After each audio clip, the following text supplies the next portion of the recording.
1,200 po ang binibenta. 1,282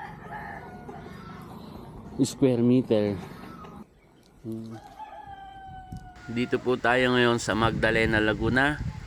Shoutout po kay Engineer Ben at kay Ma'am Lot from Carmona, Cavite. Maraming salamat po sir, ma'am, sa support sa ating YouTube channel.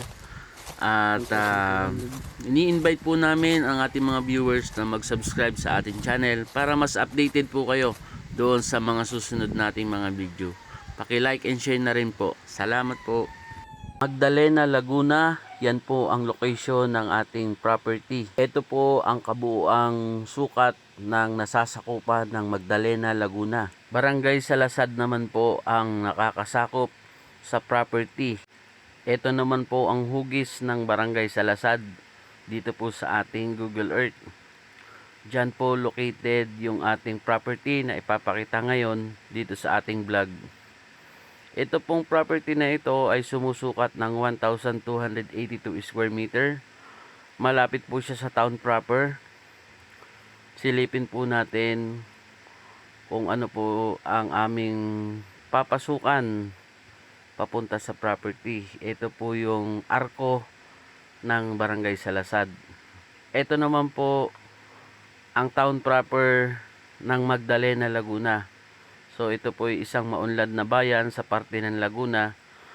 Pag kayo po ay pupunta galing po sa Metro Manila, dadaan po kayo ng Calamba, Los Baños at Santa Cruz, Laguna at Pagsanghan. So dito po located yung ating property. Yan pong isang bakanteng lote na yan. So ngayon po silipin po natin. Ito po yung papunta ng bayan ng Magdalena. Dito po kami pupunta. Barangay Salasad.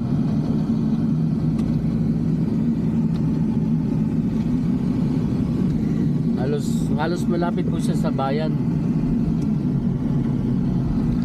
Ito po ay tituladong lupa. Ito po ang TCT title niya. Ang sukat po sa titulo ay 1,982 square meter. Ito po ang lot plan niya at dito located yung property. Sinubdivide po ito sa mga years at may kanya-kanya na po itong titulo. Ganito nga po halos ang itsura noong 1,282 square meter. Meron pong mababawas na 700 square meter doon sa titulo. Kaya po ang matitira doon sa 1,982 ayun pong 1,282 square meter. Yan po ang available na sukat dito po sa property na ito. Ito po yung mula sa arko hanggang sa property location. Ha? Lalakad.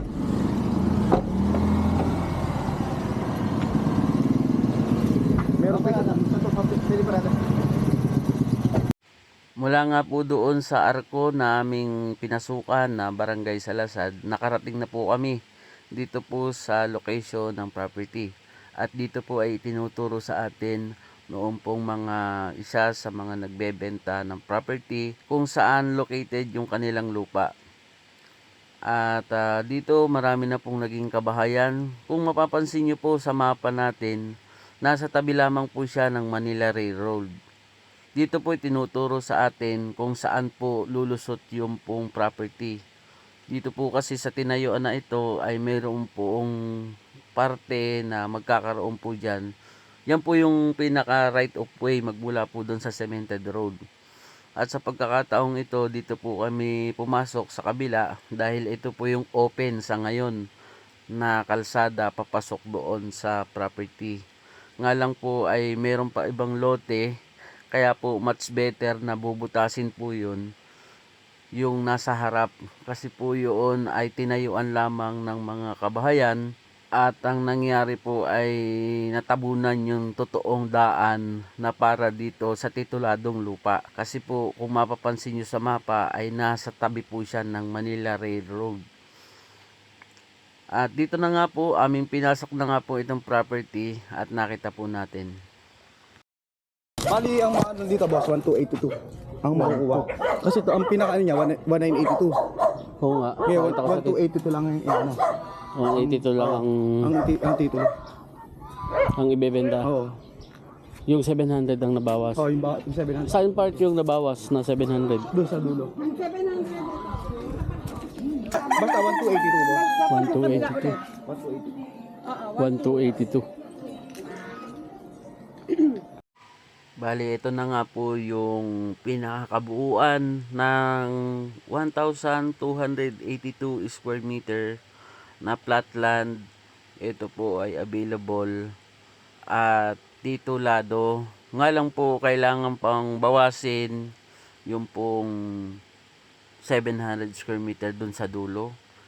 At ito po yung kabuuan niya.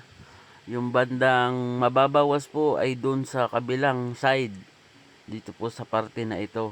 Ito na nga po yung location ng 700 square meter na aalisin doon sa 1,982 square meter. Kaya po ang matitira ay nasa 1,282 square meter lamang po. Yan po ang available na sukat na ibinebenta. At yung naman pong matatanggal ay nasa bandang dulo. So, ito po ay located sa Barangay Salasad, Magdalena, Laguna. Pwede po natin itong bisitahin at ating makita. Dadaan po kayo ng Calamba, Los Baños, Santa Cruz, Laguna kung kayo po ay galing ng Metro Manila. Ang Magdalena po ay puro kapatagan at ito po ay maunlad na bayan. Ang location po ng property ay malapit halos sa town proper ng Magdalena. Kaya po matataas na rin po ang presyuhan ng mga nakita natin dito. Ito nga po yung part na aalisin. Yan Aabot po po ay dito. nandun na sa kanilang tiyahin. At mayroon po silang internal agreement.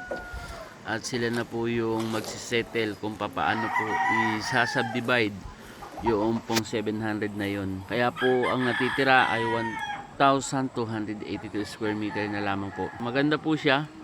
Ang presyo po nito ay nandito sa ating description at ito po ay negotiable at pwede po tayo magbisita anytime. Mag-schedule lamang po tayo para po ating makapag-site viewing.